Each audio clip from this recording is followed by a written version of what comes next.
everybody. Peter Zeihan here, coming to you Washington, D.C. at the Watergate. And I thought today might be a great time to talk about leadership.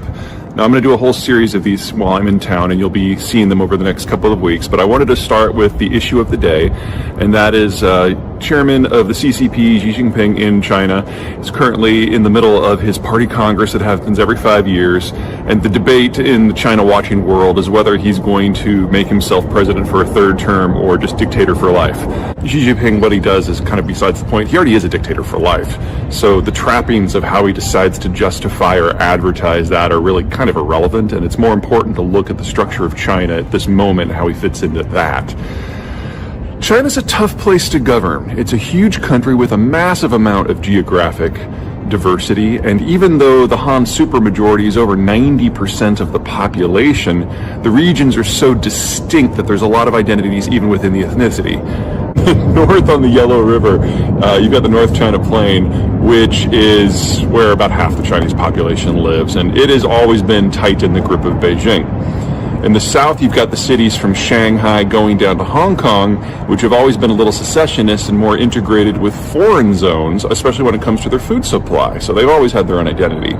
And then in the middle, you've got the Yangtze River from Shanghai to Sichuan that has always been the most sophisticated and value-added and functional part of the Chinese economic system. And has usually resisted Beijing's rule, but they're still quintessentially Chinese. Ruling this is difficult because it means each region, each city has its own identity, its own idea of what should happen and not happen, and how to put it all together. And then in Beijing, you've got the emperor who has to manage all of this, and it means that China tends to oscillate wildly between two conflicting visions. On the one hand, there's local autonomy. You've got the locals who are determining what happens. They have a saying in China that the emperor is far away. And so the Chinese system tends to spin apart into dozens of competing systems. On the other hand, you've got the emperor who tries to hold it all together and tends to over-centralize as a result. And combining those two themes means that China has the most war-torn and internecine, conflicting history of all of the major cultures of all the world. Now, in the leadership years before Xi, this is not Mao, but his successor, Deng Xiaoping, and moving on from them, there was this idea that there had to be a degree of balance. So leadership involved the south, the central sections, and the north, although the north was very clearly in charge, and the center was very clearly in the second position.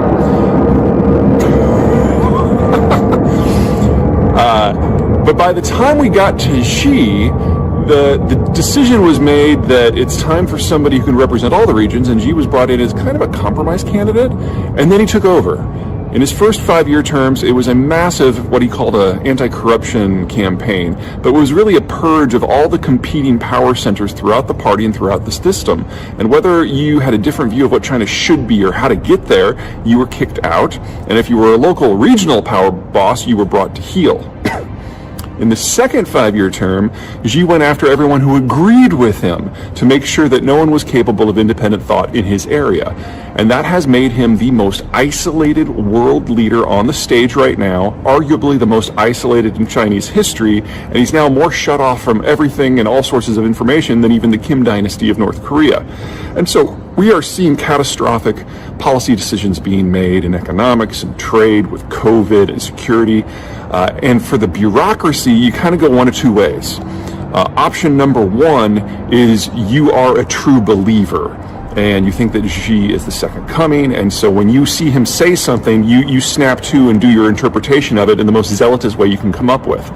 This is one of the reasons why the lockdowns in places like Hong Kong have gotten so extreme, and why you've got some idiots out there who are sanitizing airport runways because they think that's what Xi wants them to do to fight COVID. But the vast majority of the bureaucracy, knowing that if they get brought to Xi's attention, good or bad, it could be a disaster, they just don't do anything unless they're specifically told. So we're seeing a seizing up through the entire system because we have a leader that is so disconnected from everything. He's making decisions without any information whatsoever because nobody wants to bring it to him. And that means that the Chinese system now, its greatest threat, the greatest threat to the Chinese system, the greatest reason to expect the Chinese system to collapse in the foreseeable future is the leadership. We think we have a problem in the United States going back and forth from W to Obama to Trump to Biden and all the issues and inconsistencies with that. It's nothing compared to the complete information lockdown that now exists at the very top in the Chinese system. Okay, next time I'm sure we're going to have to talk about Putin because, wow. All right, everyone take care. See you soon.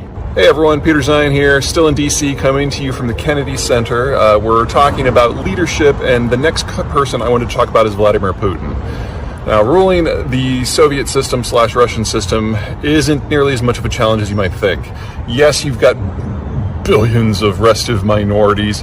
Yes, your national security strategy rests upon basically enslaving them and turning them into cannon fodder, but you do so via a very simple method. You use an intelligence service that infiltrates everything within your country, and whenever there is a hint of dissent, you stamp it out lethally and quickly.